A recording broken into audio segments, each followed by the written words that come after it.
Hello, good morning, good afternoon, good evening, wherever you're tuning in from. In today's episode, I'll be sharing a little bit about how you can build resilience to take yourself, your body, mind, and your heart into a stronger frame, a stronger mindset, heart set, and body set so that you can use all this strength to take you in towards 2021. But before we begin, if you're tuning in live, please, I see this more as a dialogue. And for this to be really useful, it would be helpful for me to know what challenges you are facing, and if, for example, what kinds of issues you're currently working with, as well as if you're tuning in, how you're feeling today. So as we look at the date today, today's the 10th of December. We are 3 weeks away from the last day of December, the last parts of this year 2020. And this year has been a challenging year for many of us, myself included. And probably you or your family members, someone you know, have had to go through a lot of change. And whether we like it or not, unfortunately, this is the new normal. So I'm going to invite you to take a couple of moments. Please leave a comment. You can just write in, say hello, where you're tuning in from, what you hope to get out of this training today. Right, so if you set an intention for this training, this will make this training more useful for you. And before we go on to cover the details of this training, I'd like to share a little bit about what resilience is and the definition of resilience and how this can actually help you and how you can begin to cultivate resilience through your mindset, not just as a yoga instructor, yoga teacher, trainer, but also, for example, as an individual in your own life, in your own interactions, when dealing with your family members. Maybe you're not teaching yoga full-time, in your work that's not yoga related. So whatever it is you're working through right now, resilience is the ability to bounce back, to be able to come back to your center and find your center whenever you're faced with a challenge. And I know this was not requested by you guys, but I feel that this is a very important thing to address right now. A few of you wrote to me from before we were having chats individually. Some of you mentioned you are a traveling yoga instructor, and because of the pandemic, your entire life has been disrupted. Some of you mentioned that you had never thought of teaching online and you have no clue about how to begin. You don't like technology. You don't like the idea of having this screen in front of you. Most of all, right, many of us, myself included, right, many of you expressed to me that you said that, how can I begin to promote myself, and how do I then begin to tell my students about my classes, get them to join my classes when I feel this is so salesy, when I feel this is so icky, having to sell my services and to sell my brand, sell myself, even sell my soul.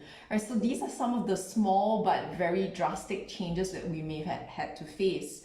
And a lot of us, right, myself included, maybe you're tuning in, you would have gone through something quite painful for you this year. Part of yourself may have died in the process, right, in a figurative sense, and many of us as well have lost something valuable in this year.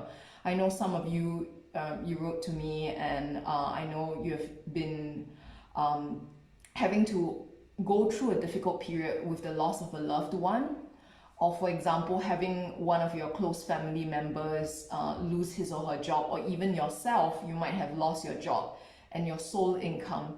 And I want to talk a little bit about this because it's not just the income, and this is something that happened to me as well. So before the pandemic broke out, I was with my husband, my now husband, right? At that time we were engaged in Singapore visiting my parents.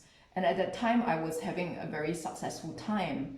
Right, at any point of time when I taught a class, I could be earning more than $300 an hour, and it would be very well received. I would have that amazing connection with students in person. They would really value the class, and I would feel so valued, so important, and so as if I'm really contributing and being appreciated by the world for what I'm sharing as well. And you might have felt the same in whatever position you were in before the pandemic broke out. And that's great. So we can take a moment to acknowledge whatever has happened before the pandemic and what life has been like in the earlier part of this year before the pandemic broke out. And then, like me, probably you have experienced one point of time where things hit rock bottom, when maybe you lost your job. Maybe, for example, one of your loved ones passed away and you could not be there in person to be with that person because of the restrictions of the pandemic. Maybe you lost your income, more than 70% of your income, which is not just your livelihood, but also part of your identity, maybe your integrity, your sense of value, and what you're contributing to the world. And you might have been thrown into a completely new situation that you have had to deal with, that you had no idea what to do. So at that point of time, for example, a lot of my students also struggled with the pandemic, and therefore the attendance when I transitioned to teach online, which is very similar to the experience of many of you right now, was dismal. Right? Sometimes there would be one student showing up, sometimes there would be barely anyone showing up. I would log into Zoom, wait for like 10-15 minutes, and no one would show up. And I would be so depressed, because this is what I do for a living. And you as well, if you're tuning in, you're teaching full-time or part-time, you'd be like, what's going on? How am I going to make a living? What's going to happen for the rest of the year? And I want to say how important it is to acknowledge all this, because it's very easy to then just slip into the positivity and ask you to look forward or to look into whatever it is that you need to work on. But we need to take time to acknowledge the pain, the suffering. Right? As yoga instructors, as yoga teachers, we don't just teach, we guide people and we hold space for other people. But the most important thing in order to cultivate resilience, the first step, is actually the first of the yamas under the 8 limbs of yoga, ahimsa, compassion. And this is compassion for yourself. And I don't mean wallowing in self-pity. I don't mean staying in a state of depression. I don't mean, saying negative things to yourself. It's really allowing that yourself to be with yourself, noticing that you are going through a painful period, and acknowledging that whatever it is, transition that you may have been going through or are going through right now, I feel you, and we are the same, and I've been through that. Even right now, I'm still undergoing transition. But it's important to, before you take any action, right, really hold space for yourself and really be okay that if you notice you're not okay, that's fine. It's okay not to be okay. When people ask you whether you're okay, if you're not okay, just say it. Shock them.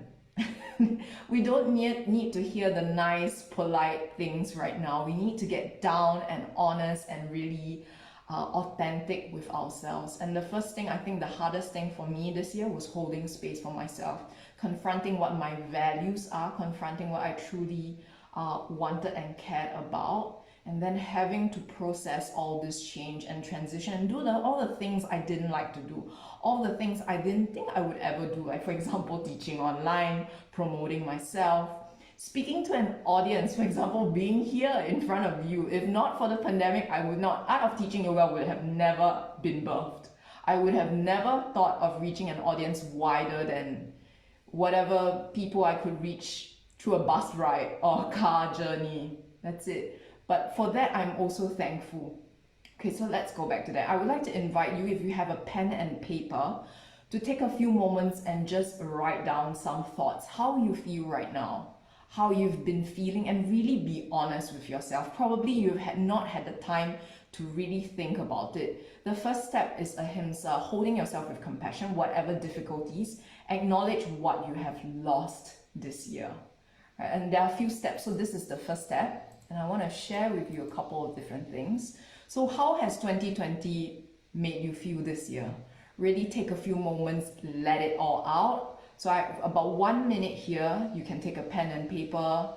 This is more of an interactive session. If you feel like you would like to share, that would be great. You can leave a comment in the comment box as well, so that I know that you're tuning in and I'm not just talking to myself as well. So as you write down, notice what feelings arise. Notice what kinds of thoughts come up. and notice what stories you are telling yourself, right? Just notice and let it all out. So that would be the first step. And as we are reflecting on the past, this is an important step in terms of reflection. And we know that within the 8 limbs of yoga, in the niyamas, there's also svadhyaya, which is self-reflection. And this year might have been so painful or difficult for you that you didn't want to confront it. I have to be completely honest. There's some parts of me that are like, I don't want to think back to that time. I don't want to reflect on how I was at that time. I don't want to go back to that period and potentially linger there and wish that, oh, if not for the pandemic, I would be doing this right now. My wedding dress is still hanging in my cabinet. We had to cancel our wedding and I got married on Zoom as a result. And then also for 6 months, my husband, for example, we couldn't fly back to Italy and we were so worried about his parents.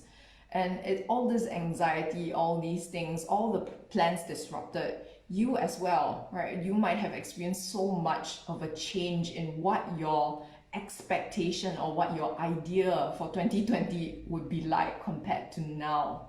And just take a moment and let it all out. Really release. If you're watching this on replay, you can pause the video and take a moment to really sit down and let it all out. Okay, so the next step here is I would like to invite you to think about what is something that you have done this year, you might have achieved or overcome this year against all odds. Something maybe a little bit surprising that you never thought was possible. It could be something really small, like for example, you started a new habit as a result of the pandemic. Many of you might not be teaching yoga even part-time or full-time. You might have had to transition to working remotely. And there's a complete whole set of new kind of living habits, right? Working online, not being able to go out as well, having meetings online, and also having like endless work hours. I know many of my friends, my ex-colleagues as well, they had mentioned to me that the work hours seem to get longer and more infinite.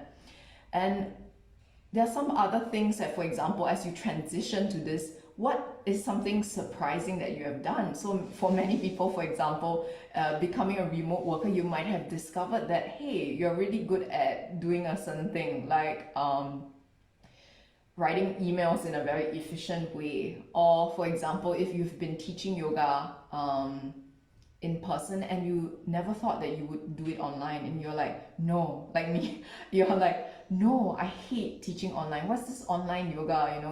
You lack that connection. But this year, because of the pandemic, you had to do it online. And today I want to share with you also a thought. I will talk more about this in the next episode. And I don't want to spoil it too much, but a lot of the time when we struggle with certain issues, it's because we come from the perspective of me. I'm suffering now. I am like going through this, why has life done this to me? And I know, for example, you might not have liked the idea of transitioning to teaching online. Many of us don't, myself included. But just think for a moment, if you didn't teach online, what would happen to your students? You teach, yes, you offer a service to them, but they value your classes and they may not show up all the time, right? They may say they would like a class at this time and then they don't show up for whatever reasons, right? Life is unpredictable, and you have to remember that yoga is just one small part of their life, and very often very, very small part as compared to work, family, other obligations and commitments. But they obviously value that contact with you. If you've been teaching your students for a long time, especially if you have that connection with you, they value you being there for them, you holding the space for them, and you making that jump to transition to teaching online. Those of you who have already done it, I would like to really congratulate you, especially if you really didn't like the idea. So if you're struggling with this question, what is something that you achieved or overcame this year, you can think of it from this perspective. It might have been something you have been putting off for a long time, that you had really tried to delay, or you felt it was not within your capacity, within your ability. I'm not that kind of person. I don't, for example, teach online. I don't do sales. I'm not like good with social media. These are all the things we tell ourselves. And over the next couple of weeks, I will mention a little bit more about this towards the end of today's episode. I'm going to break down the reasons why, and also get really deep down into the underlying beliefs and self-limiting doubts, beliefs that we have, that you might have, that's holding you back. And when we can really identify these, then we can really hone in and change that mindset. It all begins with what you tell yourself. And a lot of things are wired in the mind. If you're not convinced of doing something, even though someone tells you the benefits of doing so, it's likely because you have some hesitation, you have some lack of belief in either your ability to do it, or you have some preconceived notions about certain things. And this year, what happened with the pandemic is because of this discomfort, this dis-ease, this sudden upheaval, and this change in the financial status of the economy, in, for example, our lack of ability to have that physical contact. Everyone has been pushed online, and whether you like it or not, this is going to become the new norm. So I would invite you to consider this, that you might have taken on something you don't like, and you might still not like it. That's okay. But take a moment to honor that you have done it, however much you dislike it, and there's benefit to it, and you've done a great job. So firstly, I applaud you if you have made that transition to teach online, or if you've made some small steps, or this year you've overcome something that you thought was never possible before. So I'm going to leave you a couple of minutes here to journal, because there might be quite a lot of things. And if you're watching the video on replay, please, you can pause the video. You can feel free to write out as long as possible. These days, I've been waking up at 5 a.m. I've joined the 5 a.m. club to wake up to be more productive and to really set aside time to really invest in myself. Do all the things I thought, I'm not that kind of person, I don't have it in my ability to wake up at 5 a.m. consistently. I don't have that, I'm not, that kind of person. But this year, because of the pandemic, something in me has thoroughly shifted. And I think for you, likely as you are watching this video, probably it has as well for you. In whatever way, it might have sparked a new idea, a new perspective. You might have had to change the way you live completely. And taking a moment, beginning with holding space for yourself, and then honoring what you've already done. It's very important to reflect back and take that time to think about what you've managed to achieve despite all the difficulty. And then the next thing I would like you to take a moment to reflect on is, what is your favorite memory from this year? I know this might be a difficult question to answer, and many of you might be like, as you watch this video, whether you are live on replay, you might be like, what the hell are you saying? This year has been hell, through fire. I've had to, have been like dislocated. I've been broke and broken. I have lost faith in myself, or I've lost something dear to me. Yes, but amidst all the pain, if we look at it, that I'm sure that there's something that you might have found that is still beautiful, that is still great, whatever memory that might have been.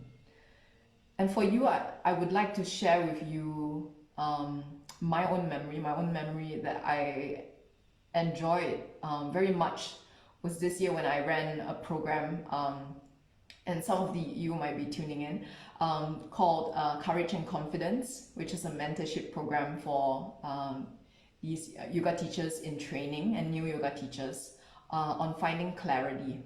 This is something I would have never envisioned that I would have done before the pandemic.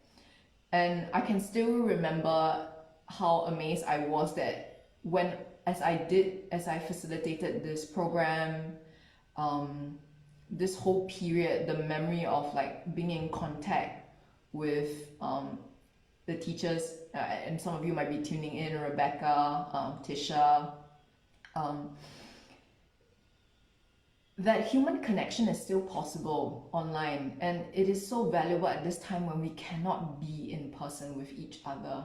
And I know that a part of you might still be like, I'm still waiting. I'm just waiting for the pandemic to blow over and things will be okay. The pandemic will not blow over. There's a vaccine coming up, yes, and they've tested the vaccine. There have been some good results, but there have been also allergic reactions. My husband and I were discussing this with a couple of different friends as well, and we are completely now, I would say, at ease and like have accepted fully the idea that this is the new normal. Perhaps in time we will be able to resume in-person classes at regularly, not without these lockdowns and then reopening and then lockdown and reopening, which is what has happened in a lot of Europe, as well as I understand in the US. In some states this has happened, as well as in Asia. But really what we need to fathom and to understand is the idea that this will be a kind of new reality that will never be exactly like before. So what in this year, as you experience this new reality, this new abysmal normal, where did you find a little bit of light? As when I teach meditation, I always like to use a metaphor to bring things in perspective. Some days the sky is very dark, and here where I am in Turin, Italy, it's up in the north. It's at the foot of the mountain. It's called Piemonte, which means the foot of the mountains, and it's very, very cold. Some days it snows, and actually when it snows it's less cold, and you can hardly see the blue sky. You can hardly see the sun, and some days I feel so low that I forget that the sun exists. But one day it hit me even on a cloudy day, that actually the sun is always there. Right, when at my lowest this year, I've experienced many highs and lows, just like you probably as well. And when they reclosed the yoga studios again here in Turin, I was really trying very hard to hold space for my students, for myself. And one day in the morning when I got up and I was teaching a morning class for my students, I saw that the sky was a little bit cloudy with just a bare glimpse of like rays of light peeking underneath the clouds. And then I was reminded that yeah, the sun is always there. It's just that sometimes we don't see it because our perspective and our view is from ground up. This is what we mean by what they mean by the small self. And if we learn from meditation, from yoga, right, you tuning in as a yoga instructor, as a yoga instructor to be, even if you've not finished your 200-hour yoga teacher training, you of all people would know that yoga is union, and that despite however difficult things are, despite however disconnected you feel, you can find union in your own body and your own mind, and union with others around you anytime. We just need to return to that realization.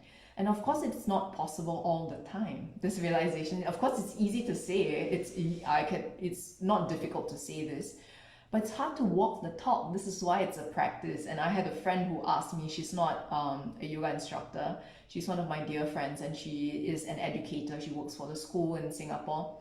After one lesson, one day she asked me, Wenlin, why do you call yoga a practice? You know, I've never heard any other fitness instructor call their class a practice. And I told her it's because whenever we practice yoga, not just the physical practice, but also the 8 limbs of yoga, the other aspects of yoga, it's a reminder that it is the process. We will never attain full enlightenment. Maybe some of us will do, but it's a remembrance of going back to yourself, of bettering yourself. So wherever you are, if you're tuning in, I hope this reaches you. If you are suffering, if you are in pain now, if you are struggling with whatever it is, not having enough money, not knowing what direction to take, know that when you hit rock bottom, the only way, the only next step is up. When you go down all the way to the bottom, right, that will remind you you can have to go up. because this is life, this is how it is. And anything, however joyful, whether it is excitement, whether it is pleasure, anything, however painful, whether it is suffering, whether it's sadness, loss, will have a beginning and an end. So if we go back to the prompt, I've digressed a little bit. I hope you managed to write something about your favorite memory. And my favorite memory is being able to connect with people I would have never imagined. Being here with you, wherever you are tuning in from. Knowing that I can hold a little bit of space for you. I can share my story with you, even if we are not exactly the same. Right? We would have experienced the same kind of difficulties, and you might have experienced loss that is far greater than mine, far more painful than mine. And there's no comparison, right? Because we're not competing to see who has lost more, who is sadder this year. Right? That's not important. And it's important to acknowledge your loss. But here, what have you gained this year? What is your favorite memory? Take a moment to think about that, because that will give you something important to look forward in the new year. Because if we tie it back to resilience, this year for me has been a giant lesson in the remembrance of all the things I did not resolve, all the issues I put at the back of my mind. I've been not thinking about them because maybe I was too busy with work, I had other obligations, I had many excuses to tell myself. And maybe your experience might have been the same. You might have had other obligations, you might have been busy with work, you might have just not had maybe even the courage to really look into yourself. And probably this year you have had to confront all these things that you didn't want to. So as you confronted them, right, as you went through them, what is your favorite memory? So take a moment to write that down. And then I would like you to think about your favorite memory, because whatever that is, however testing this year has been for you, in those glimmers of hope, in that beautiful sunrise that you maybe have seen 1,000 times but never realized because you were so busy with other things. Or maybe for many of you, you did your yoga teacher training this year. Maybe what changed you, or what brought you the light was your yoga teacher training, and you learned about so many things about yourself that you never knew before. And you are so thankful, because I know many of you have mentioned to me that just the yoga teacher training journey itself has been transformational. And you are still processing all this information, and as a result, you're not yet feeling confident to teach. So what have you learned within your yoga teacher training? What shook you the most? What made you maybe shed a tear? What shocked you to the core? Or what made your heart beat faster? Take a moment to really reflect on that and write that down.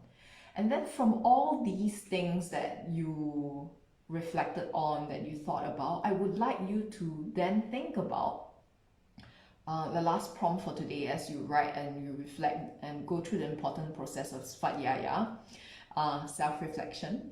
It would be, what new perspective have you taken this year that has changed your life for the better? Have you changed your mindset? Has there been something that has shifted inside of you that made you realize that I don't necessarily have to live this way? I don't necessarily have to be this kind of person. My husband Luca and I, we attended this yoga festival called the Barcelona Yoga Festival. You might have might have heard of it and might be familiar. I think it was 2 or 3 years ago that we attended, and I was very lucky to get a scholarship to attend this festival. And there's a presenter who's this Korean yoga instructor. She's very unorthodox. And she begins the yoga class with this tea ceremony, and everyone's like, what's going on? Why is she doing this tea ceremony? And the entire class, right, so that marks the beginning, and you already know she's an unorthodox person. But what is most special is that as she continues to teach the poses at the end of the class, I don't remember this, but Luca, my husband, told me this. He said, the thing that he loves the most about her, aside from her awesome playlist and that she uses rock music like we will rock you, is that she says one line, this one beautiful line as you are lying in Shavasana. She says, when you wake up from Shavasana, know that you don't have to be the same person you were from before. And this is the same I'm telling you now. Know that whatever has happened to you this year, the highs, the lows, the reflections, the new insights, the new perspectives, know that you don't have to live the same past, whether it has been a successful past, whether it has been a happy, joyous past, or maybe if this year has been traumatic for you, know that you don't have to continue to live in the same way. So what new perspective have you begun, or are you thinking of possibly adopting if you haven't really felt that yet? And for the last few moments, I know we've exceeded the time and I'm honoring my own time as well. So for the last about 2 minutes, I would like to share with you the 3 main things that I have adopted and shifted in my perspective. And these might be helpful for you. I don't know, you might enjoy them. And I've pasted them above. Right. So they are, in order of mention, stay in service, stay in the change, and love, let go. These seem very simple, but let me break down a little bit in terms of stay in the service. If you've watched the video on money mindset, if you haven't and you're struggling with promoting your classes, reminding your students, those that said that they wanted to come, but for some reason they didn't come, or those who said that, you know, they're interested to attend your classes but didn't, or for example, they've been attending and then somehow they drop off, right? And you're like, oh shit, you know, I don't want to remind them. Maybe you remind them once, and then the second time you're like, why am I doing this? I just want to teach. You know, I'm a yoga instructor. I've been taught to teach. I don't want to promote myself, to sell myself. I wish someone else could do that. Yes, that's if you adopt the perspective of me, and you feel that, oh no, whenever I tell them about my class, I'm selling the service.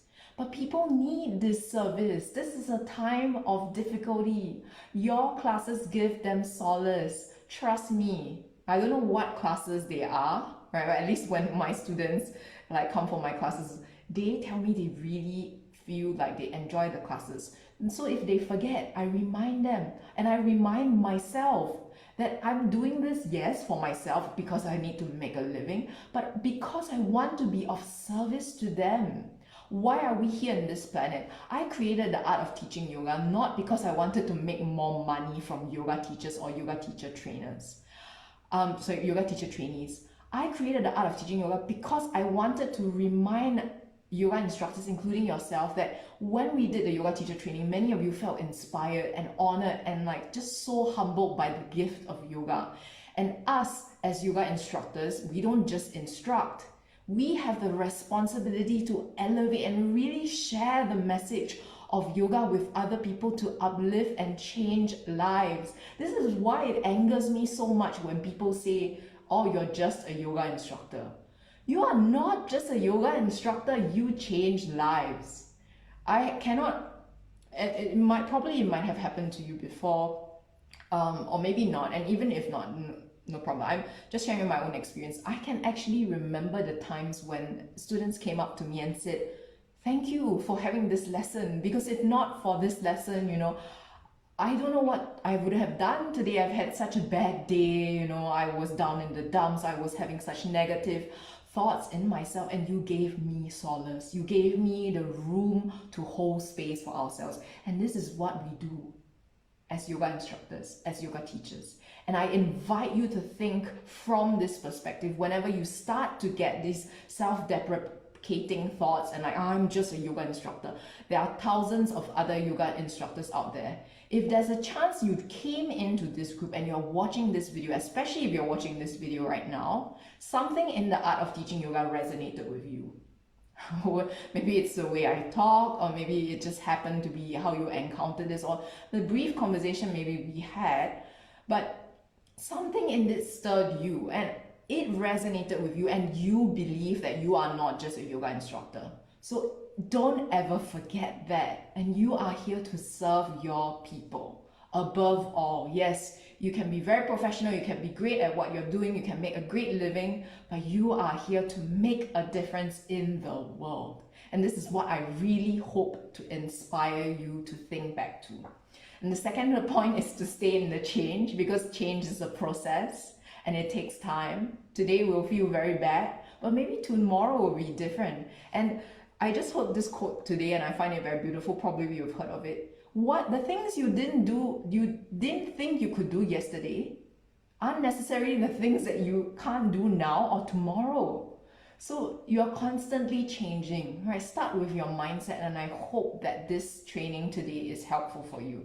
And the last one I wrote for myself is love and let go.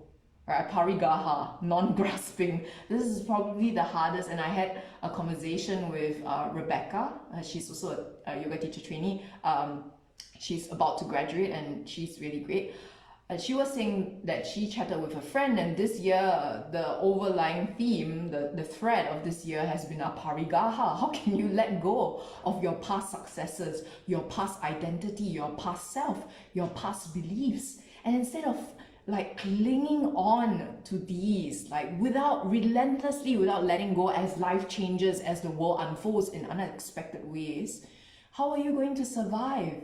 In order to survive, and not just survive, because resiliency is not surviving, it is thriving. I hope and I want this video to give you a peek or a glimpse or inspire you in some way that 2021 will be your best year yet.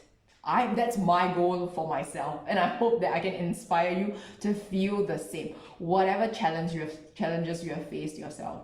I remember when a phoenix burns in the acid, I think it's the metaphor is the phoenix rises from the ashes, right? When you have been burnt, when you hit rock bottom, when you're broken, that is when you are ignited, when you have the motivation, when you realize, no, I am not going to let myself be like this, and then you transform. But again, it is a process, and of course it takes time. So be kind to yourself. And I want to end off with that message, because I began with ahimsa and we return to ahimsa, because compassion begins by compassion with ourselves. And above all, as yoga instructors, before we are educators, we are students of life, students of yoga, you and I. And we seek to return to that realization and hold that compassion, hold that love. And this is why it's love and then let go. Right? We begin by loving ourselves. So I'm going to have a quick look to see if anyone has any comments. I'm not sure if anyone is tuning in because I didn't manage to see. All right. Okay. So if you tuned in and you found today's training, the reflection questions useful for you, I invite you to join me from next week onwards in my separate page, my personal page. So I will be offering a 3-week resilience challenge. So what I gave you today is a glimpse into what the kind of training that you'll be receiving over the next 3 weeks. So there will be 3 separate sessions on Wednesdays. It will be over Zoom because I would like to connect more deeply with you on this Facebook Live. I love that I can share this with you, you can comment, but I can't see you and I can't hear you, and I want to hear you. Know that I want to hear you, see you and feel you, and know that this group was created for you. I'm here to serve you. This is what I'm doing, and I really want to help you, because the reason why teaching yoga was created is because I can only touch the lives of so many people. But if I can support other instructors, other yoga teachers to touch the lives of other people, can you imagine one person, I can teach maybe maximum 20 people, right? If including privates or group classes, if I don't want to lose that connection, if I'm not teaching like 100 people webinars. But if I can guide you, if I'm releasing this content, you're watching this now, and there are 20 of you who tune in live and you feel inspired, and that stirs and changes something in you, and then you go and inspire another 20 people, 20 times 20, that's already 400 people. Imagine that. Imagine the ripples, and this is the same not just for you. I was watching a video about this thing called radical generosity, and it's about being generous with your time and really just giving freely, authentically, without asking yourself, what can I hold back on? Sharing all that you know, because one act of generosity ripples 3 times. Can you imagine? And it's not like, most of the time you will think it's like, okay, I'm kind to this person is kind to me back. No, you're kind to this person, you're generous to this person, and that ripples 3 times. Can you imagine the extent of this influence? It's beautiful. And therefore, I really hope to end off with this message that you, as a yoga instructor, you're not just a yoga instructor, you have so much more. And please stay resilient, please stay strong in this period, please take care of yourself. It is so important. If you don't begin by holding space for yourself and you rush off to like meet the needs of others and all that, it's not sustainable in the long run. So begin by holding space for yourself. And I'll talk more about this in the next couple of weeks. And I think in the group, I've scheduled a post that talks about this resilience, 3-part resilience challenge. And I encourage you to join me, to join this challenge. And we'll talk about a little bit more about the concepts. Today was more about reflections. I'll talk about concepts, how you can begin to put in small habits and practices so that you are more resilient, both in your body, your heart, and your mind. How you can become more self-disciplined, how you can achieve and work on the path towards self-mastery. This is what I've been thinking a lot about this year. What aspects of myself, or what self-limiting beliefs do I have that are holding me back? I feel like I want to make more impact. I feel like I want to shake and to inspire the lives of many more people and to really make a change and not just be just a yoga instructor. And I hope that you are the same. I inspire you to feel the same and to do the same. You have so much more inside of you. And so within the post inside the group, later on you can check in the Art of Teaching Yoga's the group page. There will be a post where you can register. I would highly encourage. If you can't join in live, no problem. You can register and then you'll be able to watch the replay as well. Yeah, so I hope today's session has been helpful for you. I hope it has brought you some insight or maybe some moments just of reflection for yourself to know that you're not in it alone, right? This entire group is full of other people like you on this journey, right? Life's story is a little bit different, but we are one and the same. Yoga is union.